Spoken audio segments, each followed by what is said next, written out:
Marie, again, Professor, about the importance of Northern Ireland and its histories as it went through the centenary just last year.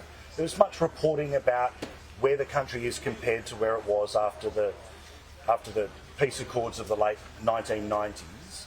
Tell us about the type of place that Northern Ireland is in 2022 compared to even the peace agreements of the late 90s.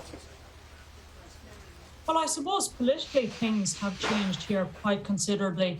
We had an election earlier in the year which indicates that the majority of electoral support is now on the nationalist side for the first time since the foundation of Northern Ireland.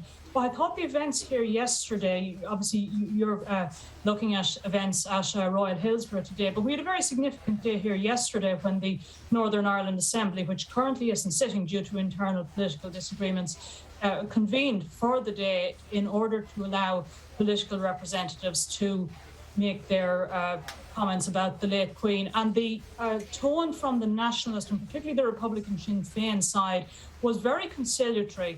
The Speaker of the Assembly is a member of Sinn Féin. He will travel to Royal Hillsborough today to convey those condolences to the King. We could not have considered that that would happen 10, maybe even 5 years ago. So I think you're seeing a big shift. Now, that doesn't mean that Sinn Féin is sort of embracing monarchy or anything. They're staying well away from events to do with the accession of the new King, but they are honouring events which are designed to in line with the mourning for the late Queen. But that is a major change politically here, and the optics are very interesting from a political perspective. Indeed. Professor, I'd like to get a little bit of local knowledge from you as well here. If we can return to the live shot, if we have one, of King Charles and the travel distance that he's making between the airport and where he'll be going later today. Can you help inform the audience on the other side of the world about the proximity of things, about the pictures that we're obviously seeing here from Edinburgh, but the types of things that we're going to see from Northern Ireland shortly? Yes, what you're looking at there now are the streets of a town about 12 miles outside of Belfast, called, until last year called Hillsborough, but bestowed with the additional title of Royal Hillsborough by Her late Majesty last year.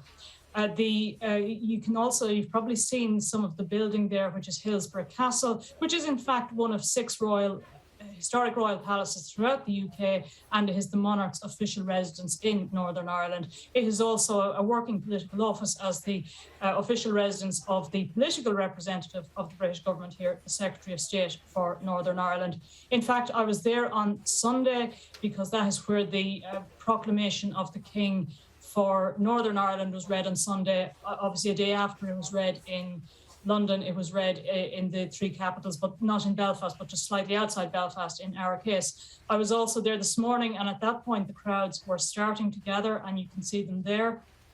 A number of dignitaries will be involved.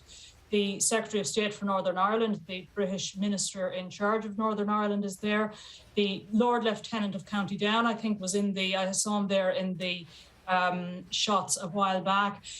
I just say a point about Hillsborough Castle, which had great personal significance for the late Queen.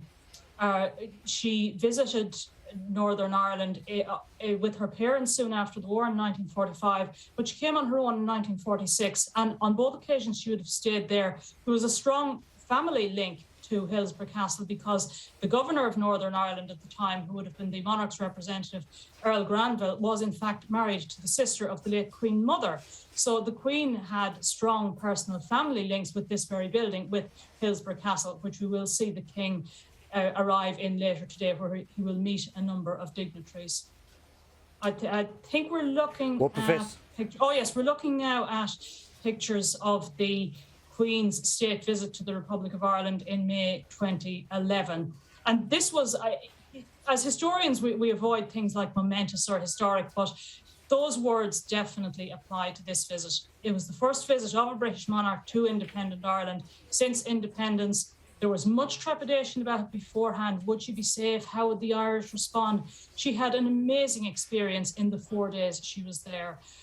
She She played a hugely important role in reconciliation. She spoke at a state dinner in Dublin Castle. She opened her speech with an Irish greeting, Uachtarán agus a Córide, which means, translates to President and Friends, the President in that case being the then Irish President Mary McAleese. The pictures you saw there with the fishmonger in the English market in Cork, by the fourth day of her visit, the response in Ireland had been so positive, and the Queen herself had done so much, it was felt that it was safe for her to have a walk around in Cork, and the Cork people really responded very positively to her, and I think it was one of the highlights of her visit. But as an Irish citizen living in Northern Ireland, as a historian, that to me stands out as one of the highlights of Elizabeth's reign from an Irish perspective.